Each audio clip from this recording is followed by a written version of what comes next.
تحریک انصاف نے 21 سپٹمبر کو لاہور میں جلسے کا اعلان کر رکھا ہے، تو ان کے لاہور ہائی کورٹ نے تحریک انصاف کو کہا کہ آپ فوری طور پہ ڈی سی کو درخواست دیں۔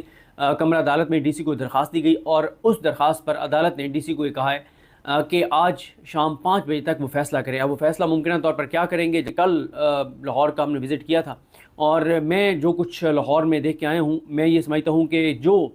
لاہور میں اس وقت ماحول بنا ہوا ہے، اس کی جو ویڈیوز تحریک انصاف بنا پائی ہے، اور یہ نہیں کہ اس میں ان کی نااہلی ہے، وجہ یہ ہے کہ وہ ظاہر ہے اتنی چیزیں جو ہو رہی ہیں ان تمام کو کیمرے کی آنکھ میں محفوظ کرنا ممکن ہی نہیں ہے۔ جو کچھ لاہور کے اندر اس وقت تحریک انصاف زبردست طریقے سے کامیابی کے ساتھ کر رہی ہے، اس کو اگر وہ ریکارڈ کر پائے ہیں تو وہ 30% ہے، اور اس 30% کا بھی جو سوشل میڈیا پہ آ سکا ہے وہ 10% ہے۔ 90% چیزیں جو ہے وہ اس وقت لاہور کی سڑکوں پر، لاہور کے چوکوں چوراہوں میں